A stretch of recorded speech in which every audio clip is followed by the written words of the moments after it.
விழி மூடி மறைந்தாலும் முத்துக்குமரா, எங்கள் மனதோடு நிறைந்தாயே முத்துக்குமரா.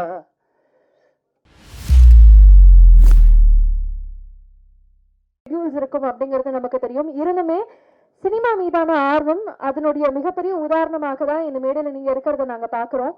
மீண்டும் ஒரு பெரிய நன்றி சார் நீங்க வந்ததுக்கு. அண்ட் உங்களுடைய பேச்சு கேட்கறதுக்காக ரொம்ப வியப்போட பல பேர் காத்துட்டு இருக்காங்க. அதுல நானும் ஒருவர். நாம் தமிழர் கட்சியினுடைய ஒருங்கிணைப்பாளர் மரியாதைக்குரிய அண்ணன் சீமான் அவர்களை அன்போடு அழைக்கிறோம் படத்தை பத்தி பேசுவதற்காகவும் எங்களை வாழ்த்துறதுக்காகவும்.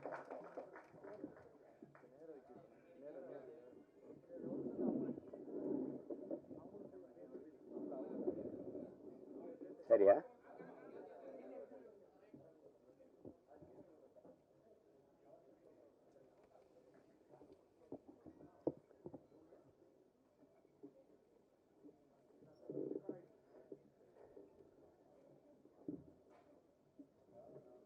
பரமசிவன் ஃபாத்திமா திரைப்படத்தினுடைய பாடல் வெளியீட்டு விழாவிற்கு வருகை தந்திருக்கிற அச்சு ஊடக, காட்சி ஊடக அன்பு உறவுகள் அனைவருக்கும்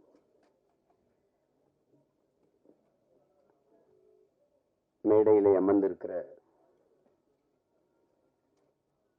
பெருமக்கள், கலைஞர்கள், அரங்கை நிறைத்து அமர்ந்திருக்கிற என் அன்பு சொந்தங்கள் அனைவருக்கும் என்னுடைய அன்பும் வணக்கமும்.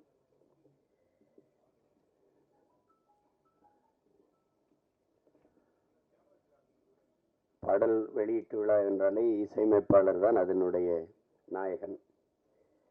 ஒரு சிறு வயது மிக நேர்த்தியாக இசை, அந்த இசையை கேட்கும்போதே ஒரு உற்சாகம் பிறக்குது. நான் என்னுடைய தம்பி கார்வன் கூட சொல்லிட்டு இருந்தேன். ரொம்ப நல்லா இசையமைச்சிருக்கிறார். அது குறிப்பா அந்த திருமண விழாவில் நடக்கிற வந்திருக்க அந்த பாட்டும் சரி, சிவனடியார்கள் ஆடுகிற அந்த பாடலும் சரி, மிக செறிவா அந்த பாட்டை தந்திருக்கிறார். அதுக்கப்புறம் கேட்டா ஒரு பின்னணி இசையுமே ரொம்ப திறம்பட செய்திருக்கிறதா சொன்னாங்க. அப்படி ஒரு இளம் வயதில் இவ்வளவு திறமை மிக்க ஒரு இசைக்கலைஞரை பார்ப்பது ரொம்ப வியப்பாகவும் பெருமையாகவும் இருக்கு. தம்பி தீவன் சக்கரவர்த்திக்கு என்னுடைய அன்பும் வாழ்த்துக்களும். பாடலுக்கு மெட்டுக்கு எழுதுவது என்பது ஒரு எவ்வளவு கடினமானது என்பது தெரியும். அதில் என்னுடைய தம்பி ஏகாதேசி ரொம்ப இளம் வயதிலிருந்து நான் அறிவேன், என்னையும் அவன் அறிவான். கம்யூனிஸ்ட் இயக்கங்களில் தமிழ்நாடு முற்போக்கு எழுத்தாளர் சங்கங்கள் நடத்துகிற கலை இரவுகளில் தான் நான் என் தம்பியுடைய ஐக்கோ எல்லாரும் நாங்கள் இணைந்தோம். இணைத்தது ஒரு கொள்கை உறவு, அதை தாண்டி எங்களுக்கு இரத்த உறவு எல்லாம். தம்பி கார்வண்ணன் குறிப்பிட்டது மாதிரி ஏகாதேசி என்றாலே அந்த ஆத்தாவும் சேல அந்த ஆகாயத்தை போல பாடலை யாரும் மறக்க முடியாது. அது இந்த தமிழ்நாடு தாண்டி உலகம் முழுமைக்கும் போய் சேர்ந்த ஒரு உன்னதமான ஒரு காவிய படைப்பு தான் சொல்லணும். தாயினுடைய அன்பை அந்த சேலையை வச்சு அவன் சொல்லியிருக்கிற விதம் அவன் ஆகச்சிறந்த கவிஞன் என்பதை காட்டும். அதுக்கப்புறம் நிறைய திரைப்படத்துல பாடல்கள் எழுதிட்டான். இந்த படத்துல பாடல் எழுதிப்பது எனக்கு பெருமை, ரொம்ப மகிழ்ச்சி. அது என்னுடைய தம்பி கார்வண்ணன் படத்துல ஒரு வளர்ந்து வருகிற இளைய இசையமைப்பாளரோடு ஒளிப்பதிவாளர் என் தம்பி துரைமுருகன் தான் அந்த காணொலியை காட்டினார். அந்த முன்னோட்டத்தை அது எடுத்தோன்னே கேட்டது இது யார் ஒளிப்பதிவுன்னு. ஏன்னா எனக்கு தெரியும் இது அப்படின்னு. அது சுகுமாரனோன்னா அதான் நினைச்சேன் அப்படின்னு. அவனுடைய ஒளிப்பதிவு ரொம்ப சாதாரண ஒளிப்பட கலைஞனாக தான் வந்தான். அப்புறம் சேர்ந்து மிக குறுகிய காலத்துக்குள்ள அதை கற்றுக்கொண்டு தன்னுடைய திறமையை வளர்த்து சிறந்த ஒளிப்பதிவாளர்களில் ஒருவரா தன்னை நிலைநிறுத்திக்கிட்டான். அவனுடைய கும்கி ஆகட்டும், அதுக்கு முன்னாடி வந்த மைனா, இந்த 2 படமும் மிகச்சிறப்பா. கும்கிலாம் வந்து ஒளிப்பதிவு வந்து அசாத்தியமா செஞ்சிருப்பான். அது நிறைய ஆற்றலை வெளிப்படுத்தினா. அப்புறம் தம்பி சிவகார்த்திகேயன் நடித்த அந்த மான் கராத்தே அந்த படத்திலேயே அவன் ரொம்ப நல்லா இருக்கும், ரொம்ப நல்லா இருக்கும் ஒளிப்பதிவு. இதுலேயே பார்த்துருப்பீங்க, அந்த அதிகாலை அந்த ஒளியை உள்வாங்கி அவன் பதிவு செஞ்ச விதம், அந்த சூரிய ஒளியை உள்வாங்கி பதிவு செஞ்ச விதமெல்லாம் அவ்வளவு அழகா இருக்கும். அந்த காடுகளில் வயல்வெளிகளில் அவனுடைய கருவி பயணிச்சு போற இது அவ்வளவு தெளிவா இருக்கும். அது பேசிய தொகுத்து வழங்கியவர்களோட சொன்னாங்க, அவர் சுருக்கமா பேசிட்டாருன்னு. அவர் தான் மொத்தமாவே தன்னுடைய ஒளிப்பதிவு கண்களால பேசிட்டாப்ல. என்னுடைய தம்பி என்பதுல எனக்கு ரொம்ப பெருமை. அவன் தம்பினா சும்மா தம்பி இல்லை, சொந்தமான தம்பி. அவனுடைய அண்ணனும் ஒளிப்பதிவாளர் தான். அவனும் நிழல் பட கலைஞனா, ஒளிப்பட கலைஞனா வந்து திரைப்பி மிகப்பெரிய ஒளிப்பதிவாளராக வந்து பல படங்களை செஞ்சு என் தம்பி ஜீவனுடைய தம்பி தான் என் தம்பி சுகுமார் அவர்கள். அப்போ இதில் நடித்திருக்கிற கலைஞர்கள் என்னுடைய அண்ணன் மனோஜ்குமார் அவர்கள் மிகச்சிறந்த வெற்றி படங்களை கொடுத்தார். மண்ணுக்குள் வைரம்னா அவரே ஒரு மண்ணுக்குள் வைரம் தான். முதல் படத்துல அவ்வளவு ஒரு துணிவோடு ஒரு கதையை தொடுவதற்கு ரொம்ப துணிச்சல் வேணும். அதுல அது உங்களுக்கு தெரியும் எங்களுக்கு என்ன உறவு என்னன்ட்டு. ஆனால் அவரு எங்க அப்பாவிடமிருந்து வெளியில வந்து மண்ணுக்குள் வைரம் படத்தை எடுத்து அந்த படத்துல ரொம்ப சிறப்பா இருக்கும். படம், உரையாடல், எல்லா கதாபாத்திரம் எல்லாம். முதல் படத்திலே நடிகர் திலத்தை இயக்குறதுன்னா சாதாரண இல்லை என்ன. ஆமா, எங்க அப்பா என்ன பாடுபடுவார் பசுமன்ல. முதல் மரியாதை எப்படின்னு தெரியாது, நான் தான் அதுக்கு எழுத்தாளர். என்ன சொன்னாலும் எங்க அப்பா வந்து உரையாடலை ஏத்துக்க மாட்டார்ல. 2 பேருக்கு ரொம்ப நேரம் சண்டை நடக்கும். அங்க நாற்காலியில எங்க ஐயா என்னையே பார்த்துப்பாரு. என் மேல ரொம்ப அன்பு. என்னதான் ஐயா பிரச்சனை உனக்கு உங்க அப்பனுக்கும் அப்படின்னா, இல்லைங்க நான் என்ன எழுதி கொடுத்தாலும் அதை வேணான்னு கிழிச்சு போட்டுறாரு, தூர போட்டுறாரு. என்ன நீ என்ன நினைக்கிற, நான் என்ன பேசணும்னு நினைக்கிறேன், எனக்கிட்ட சொல்லு, நான் கேட்கல, பேசிவிட்டேன். அப்போ அது சொல்லிடுவோம். காட்சி நடந்து வரல இந்த இடத்துல எங்க ஐயா எங்க அப்பா என்ன கட் ஓகே அப்படின்ட்டு போயிடுவாப்ல. ஏழை சொன்னோன்னே எங்க ஐயா அந்த வேட்டி எடுத்து தொடச்சிட்டு இப்படி தேடுவோம். அப்புறம் நான் அந்த கூட்டத்துல நிற்பேன், இப்படி பார்த்துட்டு ஓகே அப்படின்னு கேட்பாரு. ஏன்னா நீ சொன்னது வந்துச்சா அப்படின்னு ஓகே அப்படின்னு. இவர் 2-3 தடவை இது நடந்துகிட்டு இருக்கு. எங்க அப்பா கவனிக்கல. ஒரு தடவை நம்ம ஓகே சொன்ன பிறகு வேற யார்கிட்ட ஓகே கேட்கிறாரு, யாரு அப்படின்னா அப்படி திரும்பி பார்த்தா கூட்டத்துல நானு உடனே இங்க என்ன நடக்குது அப்படின்னு நான் ஒரு பக்கம் ஓட, எங்க ஐயா ஒரு பக்கம் ஓடி சரிச்சு. அப்புறம் அது மாதிரி அவர்கிட்ட அந்த பெரிய மேதையை வந்து முதல் படத்துல இயக்குறது என்பது சாதாரண ஒரு பெரிய வாய்ப்பு. மண்ணுக்குள் வைரம்னா வைரம் தான். அதுக்கப்புறம் எங்க அண்ணன் எவ்வளவோ வணிக படங்கள் எடுத்துட்டாங்க, பெரிய வெற்றி படங்கள் எல்லாம் கொடுத்துட்டாங்க. இப்படிப்பட்ட ஒரு படைப்பாளி இதில் நடிச்சிருக்காங்க. அப்புறம் எங்க அண்ணன் தேனப்பன் எவ்வளவு பெரிய படங்களை தயாரிச்சாங்க. அவை தன்மையெல்லாம் எங்க அண்ணனுடைய தயாரிப்பு தான். இப்ப பார்த்தா எங்க அண்ணனை பாக்குறதுன்னா நம்ம படங்கள்ல பாத்துக்க வேண்டியது இருக்கு. இப்ப நடிக்க வந்துட்டாங்க. ஆனாலும் எங்க அண்ணனை வந்து அவரு குணத்திற்கும் அவர் படத்தில் நடிக்கிறது வில்லனா நடிக்கிறாரு, சகிக்க முடியல. எங்க அண்ணன் தான் வில்லனா எதுக்கு நடிக்கணும் அப்படின்ட்டு. அவ்வளவு நல்ல மனிதன். தேனப்பன் வந்து ஒரு சிறந்த தயாரிப்பாளர், சிறந்த நடிகரோட மிகச்சிறந்த நிர்வாகி. அதனாலதான் எங்க அண்ணன் கமலஹாசன்லாம் அவரை கூடவே வச்சிருந்தாப்ல. அப்படிப்பட்ட ஒரு திறமையான ஒரு மனிதர் எங்க அண்ணன் தேனப்பன் அவர்கள். அதுக்கப்புறம் எங்க ஐயா தொகுப்பாளர் சொன்னாங்க, உங்களுடைய தமிழ் ரொம்ப நல்லா இருக்கு அப்படின்னு. தமிழ் கடலின் மகன் வந்து தமிழ் பேசலைன்னா அப்புறம் என்ன இருக்குது சொல்லுங்க. எங்க அப்பா, நான் அப்பான்னு தான் சொல்லுவேன். அழைச்சா ஐயா ஐயா ஐயா நல்லா இருங்கய்யா, நல்லா இருங்கய்யா, என்னங்கய்யா அப்படின்னு. ஒன்றும் இல்லை ஐயா, படிக்கணுமையா, வாழ்க தமிழுடன். எல்லாரும் நம்ம வணக்கம் ஹலோ இப்படிதானே அழைப்பு எடுப்போம். நான் அழைச்சோன்னே நான் தான் தெரிஞ்சிடும், வாழ்க தமிழுடன் சொல்லுங்கய்யா அப்படி பேசுவோம். அவ்வளவு ஒரு அன்பு. தமிழ் கடல்னா தமிழ் கடல் தான். ஒன்று சொல்றேன், நானே எங்க ஐயா மைனும் நான் தம்பி படம் இயக்குறேன். நாங்க எல்லாம் ஒன்னா பணி செய்யறோம். அதுல கவி பேரரசு முத்தமிழ் பேரறிஞர் ஐயா வைரமுத்துக்கிட்ட பாடல் வாங்க போறோம் 2 பேரும் இல்லையா ஐயம்மனே. அப்ப இங்க இருக்குது ட்ரஸ்ட்புரத்துல. அங்கே போய் உட்காந்து பேசிக்கும் போது நான் அறிமுகப்படுத்துகிறேன் ஐயாவோட பையன் அப்படின்னு. உட்காருங்க உட்காருங்கன்னு பேசிட்டு ஐயா சொன்ன ஞாபகம் இருக்கு வைரமுத்து அவர்கள். தம்பி, கம்பன் கூட அவன் எழுதின காப்பியத்தில் கொஞ்சம் வரிய மறந்தாலும் மறந்திருப்பான், ஆனால் அப்பா மறந்திருக்க மாட்டார் அப்படின்னு. இல்லையா? அவ்வளோ பெரிய அறிஞன் அவரு. தமிழ் கடல்னா சும்மா இல்லை, அப்படி ஒரு பேரறிஞருடைய பெரிய தமிழ் பொக்கிஷத்தினுடைய மகன் எங்களுடைய ஐயா மகன். எனக்கு எப்பவும் எங்கள் ஐயா மகன், அவருக்கு எப்பவும் நான் அராஜகம் தான். வேற அதுக்கப்புறம் சொல்லணும்னா எங்கள் அண்ணன் MS பாஸ்கர் சொல்லி சிரிச்சுக்கிட்டு இருந்தான். இவெல்லாம் ஏன்டா நடிக்க வந்தான்னு சில பேரை தோணும். எங்கள் அண்ணன் ஏன் இவ்வளவு நாள் நடிக்க வரலைன்னு தோணும். ஒரு பின்னணி கலைஞனாவே இருந்து திரைமறைவிலே தன் குரலாலேயே பல பேருக்கு நடிப்புக்கு உயிர் ஊட்டிய ஒரு மாபெரும் கலைஞன். ஒரு காலம் அவரை கைவிடாம கொண்டாந்து நம்ம முன்னாடி நிறுத்திடுச்சு. எந்த கதாபாத்திரம்னாலும் ஆகச்சிறப்பா செய்யக்கூடிய ஆற்றல் இன்னைக்கு தமிழ் திரையுலகில் எங்க அண்ணனுக்கு தான் இருக்கு.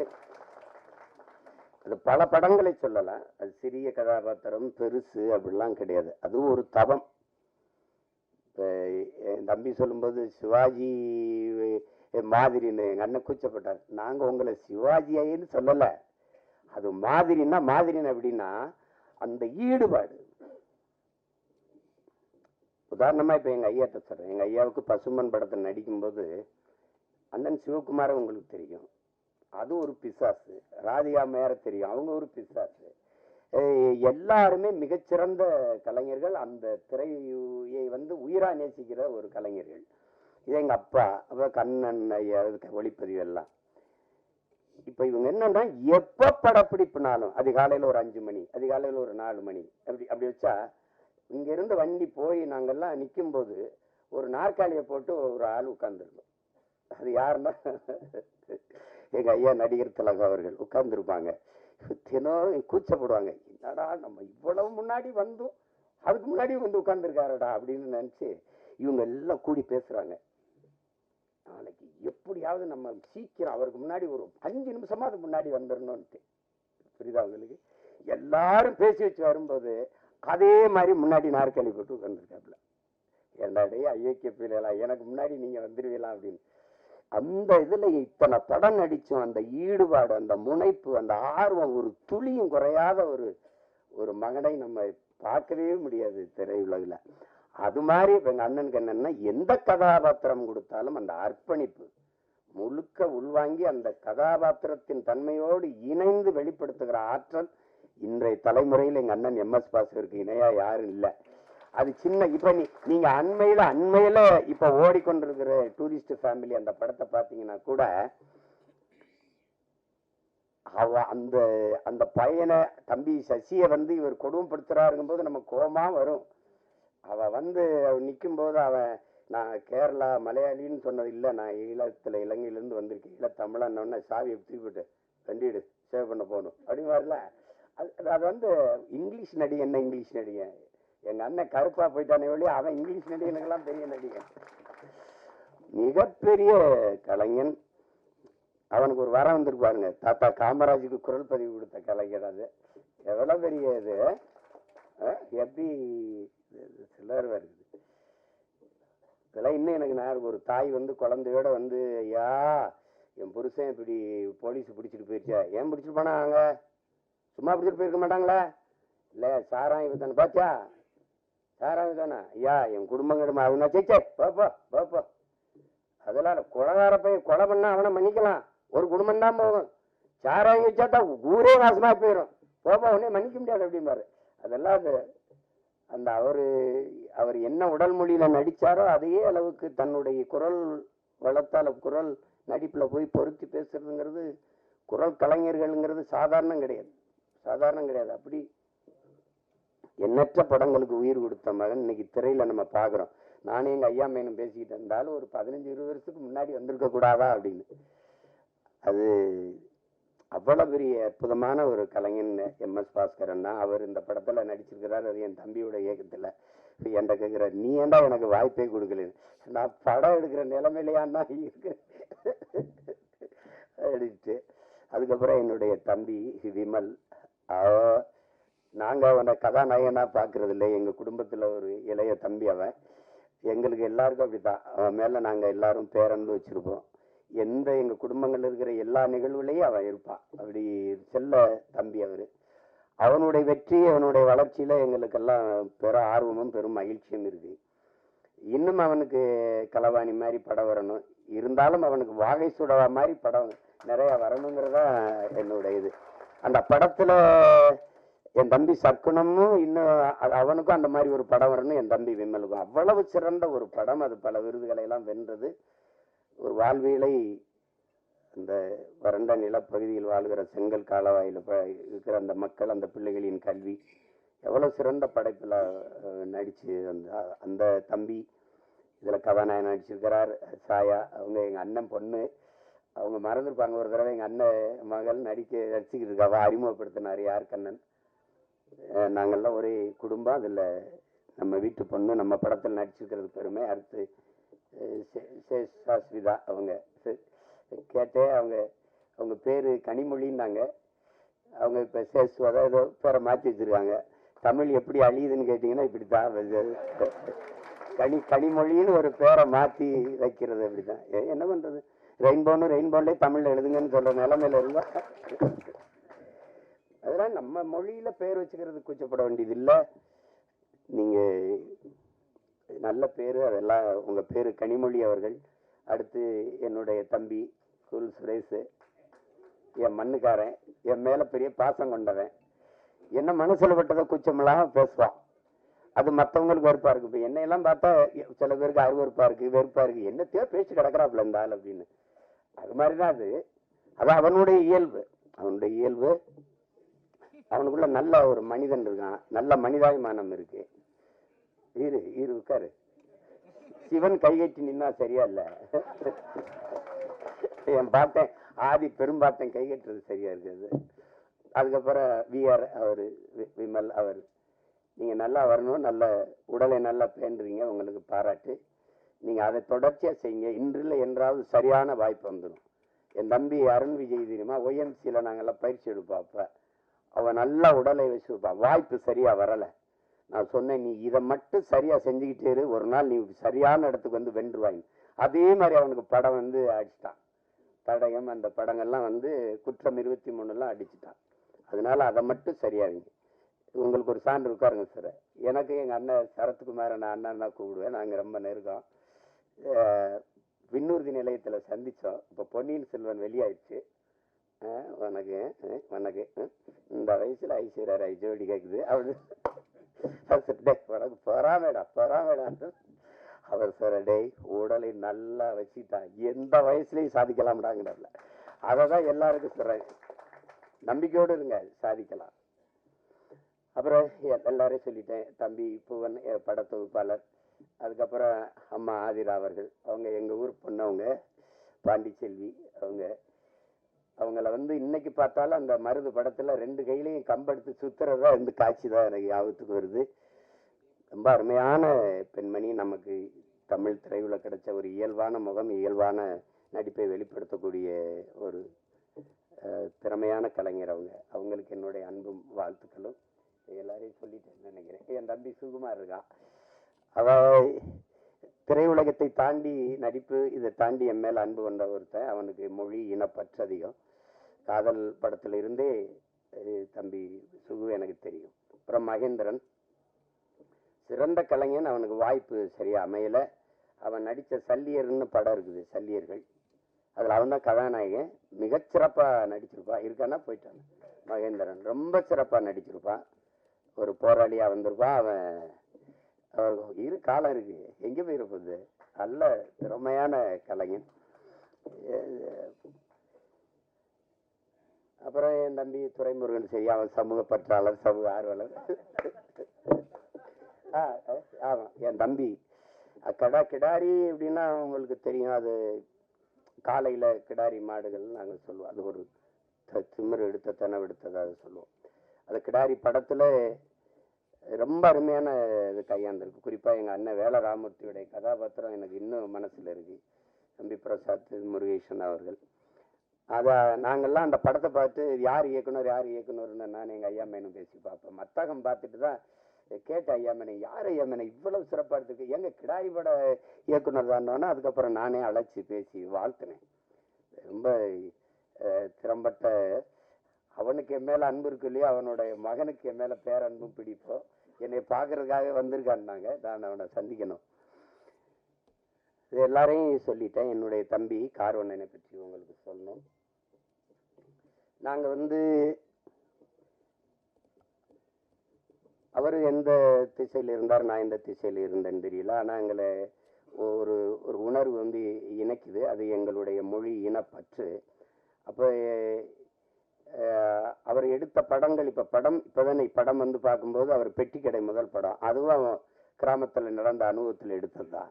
அதுக்கப்புறம் தமிழ் குடிமகன், அது என் தம்பி துரை சொன்ன மாதிரி ஒடுக்கப்பட்ட தமிழ் சமூகத்தினுடைய நிலையை, இன்றைக்கு அந்த நிலை இருக்குது அப்படிங்கிறத படம் எடுத்தார். என்னுடைய தம்பி சேரன் அவர்கள் நடிச்சிருந்தாங்க. ரொம்ப அருமையான படம். நான் திரையில பார்க்க முடியல, தொலைக்காட்சியில தான் அந்த பார்த்தேன். அதை பார்த்துட்டு நான் பாராட்டி வாழ்த்து அறிக்கையெல்லாம் கொடுத்தேன். ரொம்ப சிறப்பாக இயக்கியிருந்தார். அது உரையாடல்கள், திரைக்கதை, போக்கு எல்லாமே மிக நேர்த்தியாக இருந்தது. அடுத்தது இப்ப இந்த படம் மிக சிறப்பாக வரும்னு நினைக்கிறேன். அது தொடர்றது ஒரு பிரச்சனையை, அந்த பிரச்சனையை தொட பயந்து தான் அதை சரி செய்ய முடியாமையே போயிடுது. அது ஒரு சமூகத்தில் இருக்கிற பெரிய அவலம் தான். சில இதை பேச மறந்துடும் இல்லையா. மேல்பாதி மங்கலத்துல கோயிலுக்குள்ள விடலைன்னா நமக்கு எதுக்கு பிரச்சனைன்னு நினைக்கிறாங்க. அது ஓட்டுக்காக நிக்கிறவன் தான் அதை சிந்திப்பான், நாட்டுக்காக நிக்கிறவன் அதையெல்லாம் சிந்திக்க முடியாது. நீ போட்டா போடு, போடலைன்னா போ, சரி எதுவோ அதுதான். உலகத்துல என் அன்பு சொந்தங்கள் உங்களுக்கு சொல்லுவேன், உலகத்தில் சாதித்த எல்லோரும், இந்த உலகத்தை இவ்வளவு பெரிய மாறுதலுக்கு கொண்டு வந்த எல்லோரும் தன் மனச்சான்று வழிகாட்டுதன்படி நடந்தவன் தான் இவ்வளவு பெரிய மாறுதலை கொண்டு வந்திருக்கான். நீங்க சின்ன சமரசம் செஞ்சாலும் அது சரியா வராது. என்ன சொல்றா, நீங்க ஒவ்வொருத்தனும் என்ன சொல்றான், உலகமே உன்னை இதை செய் என்று சொன்னால் சரியில்லை என்று பட்டால் செய்யாத, உலகமே செய்யாத என்று சொன்னால் சரி என்று பட்டால் செஞ்சிருந்தான். அதுதான் கோட்பாடு. அதை தான் நம்ம செய்யணும். விவேகானந்தர் நமக்கு என்ன கற்பிக்கிறார், எதற்காகவும் உண்மையை விட்டு கொடுத்துறாத, ஆனா உண்மைக்காக நீ எதையும் விட்டு கொடுங்கிறது. இதே வெவ்வேறு வடிவத்தில் ஒவ்வொரு தத்துவ ஞானிகளும் மேதைகளும் சொல்லி வந்திருப்பாங்க. ஆனால் இதே தான் எங்க தலைவர் என்ன சொல்றார், நாம் சாகலாம் சாதாரணமானவர்கள், ஆனால் சத்தியம் தோற்றதாக சரித்திரத்தில் செய்தி இல்லை, நாம் சத்தியத்தின் பக்கம் நிற்கிற சத்தியத்தின் மக்கள் நாம் வெல்லுவோம்ங்கிறதுல அது என்னட்டுதான் சொல்றல. அது அந்த மாதிரி நம்ம எதிர்க்கும். நபிகளே என்ன சொல்றாரு, அநீதியை கண்ட அச்சம் இல்லாமல் துணிந்து எதிர்ப்பவன் எவனோ அவனே உண்மையான ஜிகாத்துங்கிறாங்க. அநீதின்னு தெரிஞ்சிருச்சு, அவ எதிர்க்கணும். சேகுவார் என்ன சொல்றான், உலகத்தில் எங்கெங்க அநியாயம் நடக்குதோ அதை கண்டு நீ பொறுக்க முடியாமல் கோவப்படுவாய், ஆனால் நீனும் என் தோழனாங்கிறான். நீனும் என் தோழன் தான். நான் தம்பி படத்துல இறுதியில் அந்த உரையாடல் அவருடைய கோட்பாடை அதை எடுத்து போட்டிருப்பேன். அப்ப அது அச்சப்பட்டுக்கிட்டே இருந்தா மேல் பாதியில குடிக்கிற நீர்ல இந்த நூற்றாண்டுல ஒருத்தன் சிங்கத்தை கலக்கிறான்னா அதையும் சகித்துக்கிறது, எல்லாத்தையும் சகித்துக்கிறது. சகித்து தான் ஒரு அடிமை எப்படி பிறக்கிறான்னு நினைக்கிறீங்க? அடிமை எப்படி பிறக்கிறான்? அநீதியை கண்டு எதிர்க்க துணிவில்லாதவன் அதை சகித்துக் கொள்கிறான், தொடர்ந்து சகித்துக் கொள்கிறவன் அடிமையாகிறான். இவ்வளவுதான் அடிமையின் பிறப்பு. அப்படிதான் நம்ம அடிமை ஆயிட்டோம். எதை உங்களால ஏத்துக்க முடியுது? ஊழல் தெரியுது, லஞ்சம் தெரியுது, மணல் அள்ளி விற்கிறான் தெரியுது, சாராங்காய்ச்சி விற்கிறான், கஞ்சா கொக்கைன்னு எல்லாம் விற்கிறான் தெரியுது, ஆனாலும் கேட்க முடியாது. இதுதான் இது காரணம் பயம். அதை எங்க தலைவர், இந்த மரணம் என்ற ஒன்றுக்கு பயப்படுவதாலே இந்த மானுட சமூகம் பல்வேறு துன்ப துயரங்களை தூக்கி சுமக்குதுங்கிறதுல. எதுக்கு பயப்படணும்? நான் உயிரோடு இருக்கிற வரை சாவு என்கிட்ட வராது. நான் சாகும்போது நான் உயிரோடு இருக்க மாட்டேன். மரணம் என்கிட்ட வரும்போது உயிரோடு இருக்க மாட்டேன். எதுக்கு பயப்படணும்? பயப்படுறதுனால ஒருத்தர் நீண்ட நாள் வாழ்ந்துருவானா நம்ம எல்லாம் பயந்துட்டே இருக்கலாம். அர்த்தமற்றது. பயம்ங்கிறது கோழைகளின் தோழன், அது வீரனுக்கு எதிரி. அது எங்களுக்கு அஞ்சுவதும் அடிபணிவதும் தமிழன் பரம்பரைக்கு கிடையாதுன்னு எங்க தலைவர் எங்களை வளர்த்திருக்காரு. அது கிடையாது. அதுல ஒரு இயக்குனரா நீங்க என் தம்பி கார்வண்ணனை பாக்குறீங்க. அது படம் என் தம்பி துறையெல்லாம் பார்த்துட்டாரு, நான் பார்க்கல. அது பார்க்கறதுக்கான நேரம் வாய்க்கல. இந்த 3 பாடல்கள், அவர் எடுத்த முன்னோட்டம், அவர் சொல்லுகிற செய்தி, அதுலயே தெரியுது அவர் எதை தொட்டு எதை சொல்ல போறாரு அப்படின்னு. இங்க ஒண்ணு நீங்க கவனிங்க, மதம் மாறிக்கொள்ளக்கூடியது, ஆனா மொழியும் இனமும் மாறிக்கொள்ள முடியாது. அது அடிப்படையில நீங்க புரிஞ்சுக்கணும். மதத்தையும் தாண்டிய ஒரு புனிதம் இருக்கு, அதுதான் மனிதம். அதை யாரும் அவர்கள் தேடுவதும் இல்லை, போறதும் இல்லை. இஸ்லாமியருக்கு ஒன்று உயிர், கிறிஸ்தவனுக்கு ஒரு உயிர், இந்துக்கு ஒரு உயிர் என்று கிடையாது. எல்லா உயிரும் யார் மேல கீறினாலும் ரத்தம் ஒண்ணுதான். ஆக மொத்தம் இப்ப நீ நானும் 10 மாதம் தான் நம்ம தாத்தா பட்டுக்கோட்டை பாடினது நிலையில் வச்சுக்கணும். இதுதான் நீங்க இருக்கிற பிரச்சனை.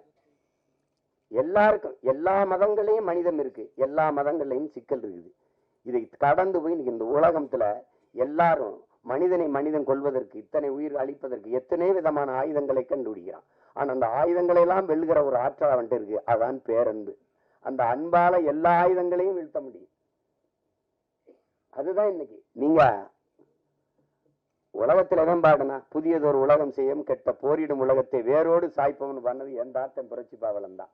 அவனுடைய பேரனும் பேத்திகளும் கெட்ட போறனால வேரோட சாஞ்சிச்சு ஈழத்துல. அதானே அது சிக்கல்.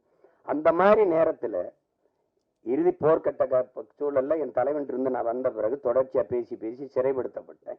யாருமே என்கிட்ட நெருங்க பயந்தாங்க. 1 ஆண்டுகளுக்கு மேல சிறையிலே இருந்துட்டேன். அப்ப அந்த நேரத்துல ரொம்ப சோர்வு. அப்ப என்னை தேடி ஒருத்தர் படம் எடுக்கணும்னு வர்றாப்ல. ஒருத்தர் வர்றாரு. வந்தவர் அவர் அதுக்கு முன்னாடி 2 படம் எடுத்துக்காரு. வந்து என்னோட வந்து படம் எடுக்கணும்னு சொன்ன அந்த மனநிலையில படம் எடுக்கலாம். ஆனா என்னோட வந்தது அவர் ஆறுதலா இருந்தது. அப்ப பேசும்போது அது காரணம் வந்து அவர் சொன்னார் மாதிரி நான் கத்தி கதறி வெடிச்சு இந்த உதாரணமா இந்த ஈழ படுகொலை எப்ப பேசி பேசி சிறைப்பட்டாலும் அது கவனிச்சிருக்காரு. ஒருத்தர் இப்படி பேசிட்டு இருக்காருன்னு அந்த ஈர்ப்பு அவர் திருநெல்வேலி இருக்காரு, நான் சிவகங்கையில இருக்கேன். எங்க 2 பேரையும் வந்து சேருது, ஒரு இடத்துல சேர்க்குது. சேர்த்த பிறகு இந்த படத்துக்கு இந்த இதுக்கு சம்பந்தம் இல்லை, இந்த பாடல்கள் சம்பந்தம் இல்லை. ஆனாலும் நீங்க தெரிஞ்சுக்கணும், ஒருத்தருக்கு இந்த பாடலுக்கு சம்பந்தம் இருக்கு. விழி மூடி மறைந்தாலும் முத்துக்குமரா, எங்கள் மனதோடு நிறைந்தாயே முத்துக்குமரா, தாய் அன்போடு தனையேந்த முத்துக்குமரா, உன் பெரும் தியாகம் மறவோமே பச்சை தமிழா, நீ விழி மூடி மறைந்தாலும் முத்துக்குமரா, எங்கள் நீ மனதோடு நிறைந்தாயே முத்துக்குமரா, பகைமையும் துரோகமும் தாய் மண்ணை சூழ, பாவிகள் கூட்டமோ நம்மை வந்து ஆள, எரிமலையாயளவே மறந்திங்கு போக, எலி பொறியில் எலியாய் தமிழனும் நோக, மனம் பொறுக்காமல் சென்னறுப்பாலே உனை தீண்டியே என் உணர்வையே எரிய வைத்தாயே நீ. இந்த பாட்டு இருக்கு பாருங்க. விழி மூடி மறைந்தாலும் முத்துக்குமரா, எங்கள் மனதோடு நிறைந்தாயே முத்துக்குமரா. இந்த பாட்டு ஆண்ட துடிப்பவன் எவன், எரிமலையாற்றில் குளிக்க நினைப்பவன் அவன். இந்த பாட்டு தலைமகனே எம் பிரபாகரனே, தலைநகரே திரிகோண மலையே. இந்த பாடல்கள் வந்து இன்னைக்கு தமிழ்நாட்டுல எல்லா இடங்களையும் ஒலிக்குது. எங்களுடைய இன உணர்வுள்ள மக்கள் கூட்டங்கள்ல இது பரவலா கேட்கப்படுது. எங்களுடைய கட்சி பாடல்ல இது ஒரு கொள்கை பாடலா பரப்பப்படுது. இந்த பாட்டை வந்து 2010ஆம் ஆண்டு இதை தயாரிச்சு நாங்க செய்யறோம். இது தம்பி இசைவேந்தன் ஒரு தம்பி எழுதின பாட்டை என்னுடைய அன்பு மைத்துனர் கவிதாஞ்சனை வச்சு இந்த பாடல்களை பதிவு செஞ்சோம். அதுக்கு அன்றைக்கே 10 லட்சம் ரூபாயை செலவழிச்சு இந்த பாட்டை பதிவு செய்து கொடுத்த தம்பி தான் என்னுடைய ஆறுயிர் தம்பி சார்வண்ணன் அவர்கள். அவனுக்கு இந்த மொழி மீதும் இனத்தின் மீதும் இருக்கிற பற்றுக்கு இதுவே உங்களுக்கு ஒரு சான்று. நாங்க 2 பேரும் இணைந்தோம் அப்படின்னா மொழி அழிந்தால் இனம் அழிந்து விடும். தமிழ் இல்லைனால் தமிழர் இல்லை, தமிழர் என்ற இனம் இல்லைன்னா நாடு இல்லை, அவ்வளவுதான். இங்க எல்லாரும் தமிழ் தேசிய அரசியல், தமிழ் தேசிய அரசியல்னா ஒரு தீண்டத்தகாத வார்த்தை போலவும் வேற்றுக்கிற சொல்பவனும் மொழி காக்க, இனம் காக்க, மண் காக்க, மண்ணின் வளம் காக்க, மண்ணின் மக்களின் நலம் காக்க, அந்த மக்களின் மானம் காக்க ஒரு அரசியல் இருக்கு. அந்த அரசியல் தான் தமிழ் தேச அரசியல். இதெல்லாம் தேவையில்லைன்னா இது தேவையில்லை. அதான் சொல்றான்ல, இது தேவை. எங்கள் முன்னவர்கள் கே.பி. விஸ்வநாதனோ, அண்ணல் தங்கவோ, மறைமலையடிகளோ அல்லது சிவானந்தமோ, சிங்காரவேலரோ ரெட்டமலை சீனிவாசனோ ஐத்தியாச பண்டிதரோ மாப்போசியோ சீபா ஆதித்தனாரோ வரும்போது அவனுடைய பேரன் சீமான் நிக்கிற புறச்சூழல் இல்லை. அன்னைக்கு காவிரியில் தண்ணி கேட்டா அடிச்சு வரத்துல அன்னைக்கு கச்சத்தையை பறித்து கொடுத்துட்டு சுட்டு சுட்டு 840 மீன் வந்து சுட்டு போடல. மீத்தேன் எடுப்பு பூமி தாய் ஈரக்கொலை அறுக்கல, அணுவுல ஸ்டெர்லைட் இப்படி நச்சு ஆலைகளை நிறுவி எங்களை கொல்லல. எதை தேடினாலும் இந்த அரசியல் தேவைப்படுது. தேவைதான் கண்டுபிடிப்பின்றா. இந்த அரசியல் வேணுமா, ஜெயிக்குமா ஜெயிக்காதா அதை விட தேவையா தேவையில்லையா, அதுதான் கோட்பாடு. அப்ப அந்த அடிப்படையில் நாங்க இணைந்து பணி செய்தோம். என் தம்பி என்னோட ஒரு தம்பியாலும் உணர்வால இணைந்தாலும் உறவான ஒரு உயிரான தம்பியா எனக்கு முதன்மை தளபதியா களத்துல நின்னா என் தம்பி கார்வண்ணன். அவன் நாங்குநேரி தொகுதியில 2016ஆம் ஆண்டு நாங்க 234 சீமா வர்றாப்புல 234 பேர் முதல்ல இருக்கானா கட்சியிலன்னு கேட்டாலாம் இருக்கு. இப்ப மறுபடியும் போறானா தனிச்சுன்னு கேட்கிறாலும் இருக்குது. அப்ப போட்டோம். அதுல நாங்குநேரியில ஒரு தளபதியா நின்று களத்துல பணி செய்தவன் என்னுடைய தம்பி கார்வண்ணன். வெறும் திரைப்பட இயக்குனர்னு வச்சுக்கீங்க, அவனுக்குள்ள இருக்கிற போர்க்குணம் தான் இந்த மாதிரி கதைகளை தொடணும்ட்டு. அன்னைக்கு அவனுக்கு ஆதரவு இல்லை, இன்னைக்கு அண்ணன் இருக்கு, அண்ணனுக்கு பின்னாடி பெரிய படை இருக்கு, அதனால ஒன்றும் இல்லை. இது திரையரங்கு கிடைக்குமா கிடைக்காதான்னு ஒரு அச்சப்படுற சூழல்ல நம்மளை தள்ளி விட்டுருக்காங்க. அதெல்லாம் மாறும். அதுக்கு ஒரு காலம் வருது. காலம் வரும் என்று காத்திருந்த தலைவனின் பிள்ளைகள் இல்லை, எங்களுக்கான காலத்தை உருவாக்கிய தலைவனின் பிள்ளைகள் நாங்க எல்லாரும். நீரின் போக்குல நீரில் நீங்கினவங்க இருக்கான், நெருப்பாற்றில் நீங்கியவன் எங்கள் தலைவன், அவன் பிள்ளைகள் நாங்க. இதெல்லாம் ஒண்ணும் இல்லை. உங்களுக்கு எல்லாருக்கும் சொல்றதுக்கு முன்னாடி என்கிட்ட வந்து ஒரு தடவை பேசும்போது பேச்சுவாக்கில் சொல்றாப்புல, இந்த சாவு மனிதன் இந்த மரணம் ஒன்று பயப்படுறதுனாலதான் எல்லா சிக்கலையும் எதிர்கொள்ள வேண்டியது இருக்குதுன்னு ஒரு தடவை சொல்லிடுறாரு. திருப்பி தம்பி போறான் திருப்பி அப்படிங்கும்போது ஒரு தடவை சொல்றாரு, சாக துணிஞ்சிருங்க எல்லாம் உங்களுக்கு சாதாரணமாயிருந்துட்டு. ஏன்னா சாக பயந்தவன் தரித்திரமாகிறான், சாக துணிஞ்சவனே சரித்திரமாகிறான். சான்று சாக்ரட்டிஸ் மரண தண்டனை விதிச்சாச்சு. குப்பியில வந்து விஷத்தை ஊற்றி வச்சாச்சு. 1 மணி நேரம் கழிச்சு குடிக்கலான்றான். யாரு? விஷத்தை ஊத்தினவன். வச்சு கை எடுக்கிறது எடுத்து குடிச்சிடறவில்ல, சாவுக்கு பயப்படல. 1 மணி நேரம் கழிச்சு குடிக்கலான்றான், உங்களுக்கு அவகாசம் கொடுக்குறவன் எடுத்து குடிச்சிடறவில்ல. அதனாலதான் அவன் சரித்திரத்தில் அவனுக்கு இடம். உங்களுக்கு புரியுதுன்னு நினைக்கிறேன். பகத்சிங் வந்து மன்னிப்பு கடிதம் எழுதி கொடுத்தா விட்டுறேங்கிறான் தூக்கு சண்டனையில. ஆளுநருக்கு கடிதம் போகுது, பகத்சிங் அனுப்புறான். மன்னிப்பு கடிதம் தான் பகத் கேட்டான்னு நினைச்சு பிரிக்கிறாப்ல. பிரிச்சா பைத்துக்காரா நீ என்ன நீ தூக்குல போட சொல்லியிருக்க, அதை ஏற்க முடியாது. நான் உனக்கு அரசியல் போர் செஞ்சிருக்கேன், அதனால என்னை துப்பாக்கியில சுட்டு கொள்ளு, இல்லைன்னா பீரங்கி வச்சு என் நெஞ்ச பிளந்து கொள்ளு, தூக்குல போடாத. நான் வந்து அப்படிதான் உங்களுக்கு அதை படிச்சுட்டு அவனுக்கு வேர்த்திருச்சு, மிரண்டுட்டான். அதனாலதான் சரித்திரத்துல அவனுக்கு இடம்.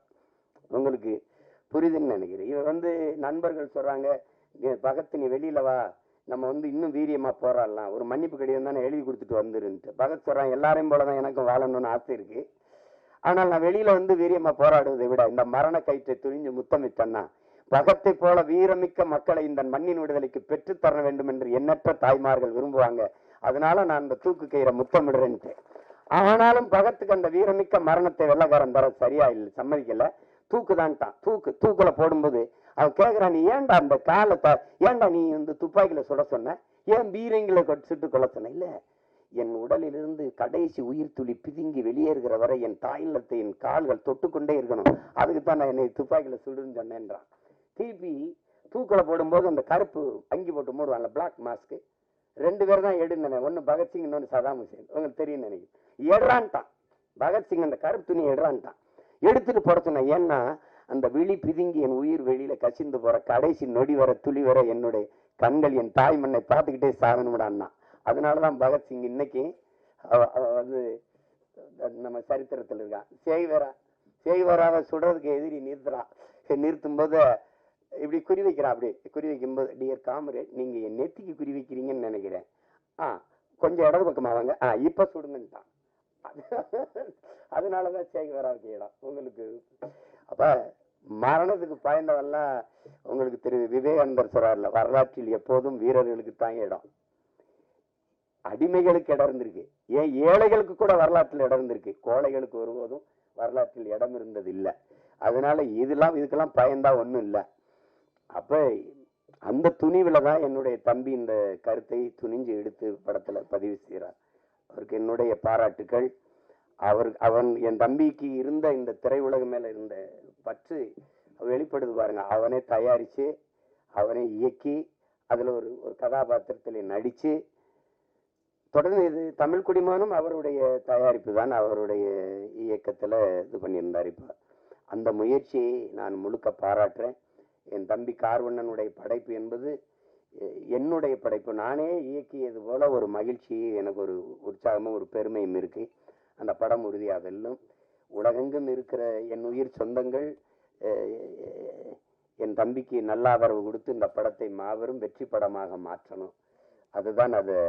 ஏன்னா அரிய படங்கள் தவிர்க்கப்பட்டது. ஒரு நல்வாய்ப்பா இன்னைக்கு உங்களுக்கு அயோத்தி, இந்த டூரிஸ்ட் ஃபேமிலி, இந்த மாதிரி படங்கள்லாம் மக்களால் ஏற்கப்பட்டுருச்சுங்கும் போது மனசு ஒரு நிறைவாக இருக்கு. இப்ப என் தம்பி சூரியோட மாமன் இதெல்லாம் நல்லா ஓடுதுங்கிறாங்க. கேட்டுக்கிருவேன் ஒவ்வொரு தடவை. ஐயா மேன் அது பார்த்தீங்களா, ஐயா மேனை பார்த்தீங்களா, நாங்க 2 பேரும் அராஜகம், இந்த மலையாளத்துல ஒரு படம் வந்திருக்கு, அதுல இருக்கு, ஓடிடியில பாத்துருங்க அப்படின்னு. அப்படி அந்த மாதிரி நாங்க ஒருத்தருக்கு ஒருத்தர் பரிமாறிக்கிறது. ஏன்னா இவங்க எல்லாம் சொல்றாங்க, நீங்க வேற தளத்துக்கு போயிட்டும் இதை நேசின்னு. காதலிச்ச பொண்ணு வேற ஒருத்தனை கல்யாணம் பண்ணிட்டு போனாலும் நல்லா இருக்கணும்னு வாழ்த்துற மாதிரி தான் இது. ஒன்றும் செய்ய முடியாது. எங்க அண்ணன் என்கிட்ட சொல்லும்போது, திரைக்கலை பேச்சு ரெண்டும் இராணுவத்தின் வலிமை மிக்க 2 பிரிவுகள்ப்பா. ஒன்றை செய்ய ஒன்றையோ கைவிட்டக்கூடாது, நீங்க 2ஐயும் செய்யணும்னு. ஒன்றை செய்ய 2ஐயும் செய்யணும் தான் நினைக்கிறேன். அத என் தம்பிக்கே திரையரங்கு கிடைக்காதுன்னு பார்த்தானா எனக்கு என்ன ஆகும்னு நீங்க யோசிச்சுக்கிறோம். அது கடினம். அதனால படம் எல்லா தம்பிகளும் எடுக்கிறாங்க, படை கட்டத்தான் பெரிய யாரும் இல்லை. அதனால இந்த வேலையே எனக்கு சரியா இருக்கு, என் தம்பிகள் அதை செய்யட்டும். ஆனால் இதை பார்த்து ரசித்து வாழ்த்துறது அது என்னுடைய பொறுப்பு. இங்க என் தம்பி கார்வன் சொன்னா, நம்மளை நாம பாராட்டலை யாருன்னு இல்லை, அது சுழி சீசர் சொல்றான், நீ அடுத்தனை உன்னை எந்திரிச்சு உன் தகுதியை பாராட்டுற வர பொறுத்திருக்காதரா, நீயே எந்திரிச்சு பேரறிவிப்பு செஞ்சிரு, நான் ஆக சிறந்தவன் அப்படின்னு சொல்லிருன்றான். அதனால இப்ப எங்க அண்ணன் MS பாஸ்கரை நாங்க பாராட்டல, யார் பாராட்டுவா? இப்ப என் தம்பி கூல் சுரேஷ் அவனே பேசிட்டான். ஆனா நீங்க என்ன நினைக்கிறீங்க, அவனை பைத்தியக்கார மாதிரி பாக்குறீங்க. இதுதான் பிரச்சனை. எங்க அப்பா இங்க பாருங்க, எங்க அப்பா இங்க பாருங்க, பசும்பன் படத்துக்கு பாட்டு இசைக்கிறது முதல்ல ரகுமான் அவர்கள் தான் இசை. அவன் 2 பேரும் வண்டியில போயிட்டு இருக்கான், எங்க அப்பாவே வண்டி விட்டுறாங்க. வண்டி விட்டு அதுல சொல்லுக்குள் வார்த்தையை சுருக்கி வைக்கும் சூத்திரதாரி, கண்ணனுடைய ஆகாயத்தின் மறுபக்கத்தையும் அவருக்கு பார்க்க இப்படி வருது, விருப்பி எழுதி. அப்ப இப்படி நம்மளை நாமளே பாராட்டி பேசிக்கிறது நல்லாவா பாருக்கு? கேட்கறவங்க ஒரு மானே, நம்மளை நாமே பாராட்டிட்டாதான்டா, வேற எவனும் நம்மளை பாராட்ட மாட்டான்டா. அப்பத்தான் நான் முடிவு பண்ணேன், நீங்க ஓடும் போது எவனும் உற்சாகப்படுத்த கைதட்டலாம், நீங்களே கைதட்டிட்டே ஓடிட வேண்டியதுதான், வழி கிடையாது. உங்களை நீங்களே உற்சாகப்படுத்திக்கிறணும். இல்லைன்னா யாருமே பாராட்டணும் இந்த சமூகம் முன்னாடி வரவனுக்கு தான் கைதட்டும், 3வது வரவனுக்கு கைதட்டாது. அவன் சொல்றான்ல, முன்னாடி வந்தவனுக்கு 1வது வந்தவனுக்கு கைதட்டுற, அவன் வெற்றி கழிப்பிழைப்பா, நீ கைதட்டுறதே அவன் காதுல விழாது. ஆனால் 3வது வந்தவன் முதுகுல தட்டி கொடு, அவன் மரணம் வரைக்கும் உன்னை மறக்க மாட்டாங்கிறான். அதான் முக்கியம். அதனால நம்ம பிள்ளைகளுக்கு ஒண்ணு இருக்கு, தோல்விங்கிறது ஒரு பெரியது. தோல்விதான் வெற்றியின் தாய். தோல்வியே சொல்லுது, என்னைய தொட்டு விட்டு போனவன் தோற்றதாக வரலாற்றில் செய்தி இல்லைன்னு, இல்லையா? எளிதில் வென்றவனின் இதயம் மலரை விட மெல்லிதா இருக்கும், தோற்று வென்றவனின் இதயம் இரும்பை விட கடினமா இருக்கும்ன்றான். அதனால அது ஒரு சிக்கல் இல்லை. இந்த படத்தை பொறுத்த வரைக்கும் அதுல என் தம்பி அவன் சொல்ல வந்த செய்தி, அதை எடுத்துக்கிட்ட செய்திக்கே ஒரு பாராட்டு, அந்த துணிவுக்கு ஒரு பாராட்டு. இல்லைன்னா நீ சீமானின் தம்பியா இருந்து பயனே கிடையாது. அதனால உனக்கு பாராட்டு. உலகமெங்கும் இருக்கிற நம் உயிர் சொந்தங்கள் நல்ல திரைப்படத்தை ரசிக்கக்கூடிய, ஏற்று பாராட்டக்கூடிய, கொண்டாடக்கூடிய மக்கள், இங்கே நல்ல திரைப்படங்களை கொண்டு போய் சேர்த்த செய்தியின் தூதுவர்கள் இருக்கிறார்கள். இங்கே ஊடக உறவுகள் எல்லாம் மதிப்புமிக்க பெருமக்கள் எல்லாம் இருக்கிறாங்க. அவர்களுக்கெல்லாம் சிறந்த படத்தை பாராட்டி கொண்டு போய் சேர்க்கணுங்கிற பொறுப்பும் கடமையும் உள்ளவர்கள். உறுதியாக இந்த படத்திற்கு பேராதரவு கொடுப்பார்கள். என்னுடைய தம்பி தன்னுடைய முழு முயற்சியில் அவரே எழுதி, இயக்கி, தயாரித்து, நடித்து, தம்பி விமல் அவரோட இளம் கலைஞர்களை எல்லாம் இணைத்து கொண்டு உருவாக்கி இருக்கிற இந்த பரமசிவன் ஃபாத்திமா இந்த படம் மிகப்பெரிய வெற்றியடைய என்னுடைய வாழ்த்துக்கள். அதிலே கலை இயக்குனராக பணிபுரிந்த என் தம்பி வீரசமர், ஒளிப்பதிவாளர் என்னுடைய தம்பி சுகுமார், குறிப்பாக இசையமைப்பாளர் தீபன் சக்கரவர்த்தி, என்னுடைய தம்பி கவிஞர் ஏகாதேசி, எல்லோருக்கும் என்னுடைய அன்பும் வாழ்த்துக்களும்.